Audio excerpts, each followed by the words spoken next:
Good morning and welcome to another edition of Sean's Picks of the Week. You'll note that I'm actually not starting on my usual page. I'm starting on mars.nasa.gov. That's because this week was specifically inspired by the grandly successful landing of the InSight project on Mars.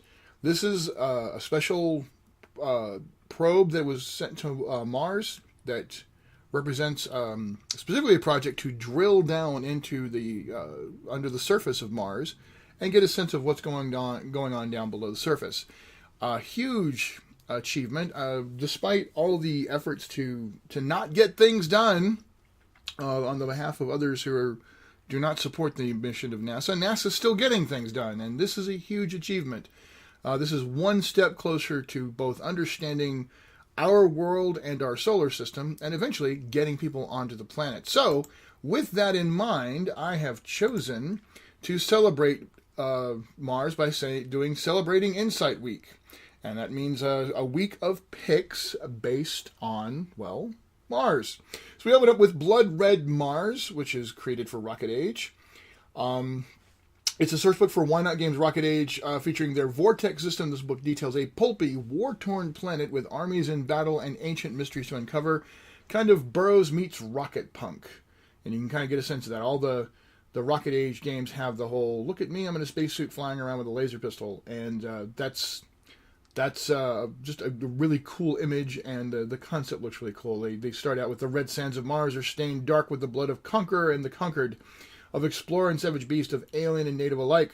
Mars, the red planet named for some long-dead earthling god of war, has lived up to its namesake. Armies march, archaeologists battle the traps of ancient ruins, and war bands of the native Chainari raid the towns of the civilized castes with impunity. Life on Mars is one of conflict, of gun and blade, of bow and fang, of ideas. Freedom cries out the Julandri slaves. Faith call back the Kastari priestly sects. Mind scream the prince and the revolutionaries. So that really is kind of an ongoing theme with every pick this week, just about.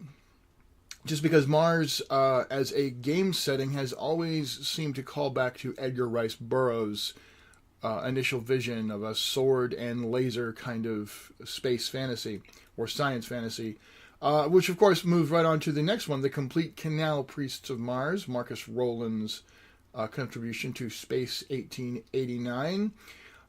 This is for the original Space 1889. It restores tons of cut material from the original version and provides a Mars-based mini-campaign that can be the basis for a much longer time spent on the Red Planet. So, whereas this isn't specifically from Burroughs stuff, Space 1889 definitely gets into that era, and Burroughs certainly inspired a lot of work there. So there's no doubt that this is yet another project that calls back to his works.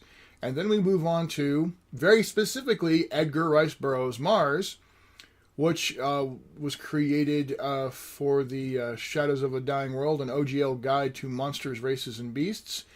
Mouthful of a title, but it is very informative as well. This is a definitive guide to incorporating the classic science fantasy work into your 3.x/Pathfinder gaming experience.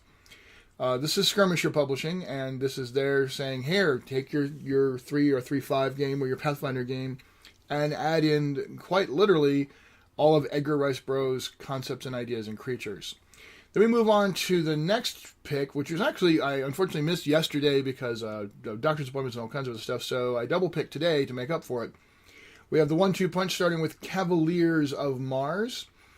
This is from Onyx Path. It's yet another Burroughs-inspired space fantasy. Delve into the mysterious red sands of the warrior planet. Rose Bailey and a fantastic cast of co-creators, including my old friend and one of my favorite artists, Storm Cook, with one of the few writing credits I've seen him get, bring a fresh, loving perspective to this idea, and it's a clear sign of Onyx Path's successful exploration of worlds beyond darkness. So it's an original system. That's a really, really cool cover there. One of the things that caught my attention was the reference to flint lasers. Let me see if I can actually, Loxio the Prince is inevitable even as your hand reaches towards your flint laser for insurance. I mean, flint laser, that's it, right there by itself. That's a sell for me. But we did a double pick today. One of the inspiring games, which is to say one of the earliest efforts to fully incorporate the classic ideas of sword and laser space fantasy Marsian gaming was done by Gareth Skarka via his Adamant Entertainment. He did originally a D20 version, but this one celebrates the Savage Worlds version, and because of the pulp-tastic nature of Savage Worlds, it's just a very clear, nice pick there. So anyway, there we are. Mostly Burroughsian views of gaming in Mars-based settings. So there's kind of something there for everyone based on what flavor of game you like to play. And all of these books would serve as incredible source material if you were going to do a very complete kind of campaign with that steampunk-esque or even pre-steampunk-esque early science fiction kind of take. So, again, congratulations, NASA. Dig on InSight. By the way, interesting note, you realize that Mars is primarily, almost exclusively, actually probably exclusively inhabited by robots at this time, unless we find something underneath the surface, which wouldn't that be interesting? All right, folks, thanks again. As always, game on and be good.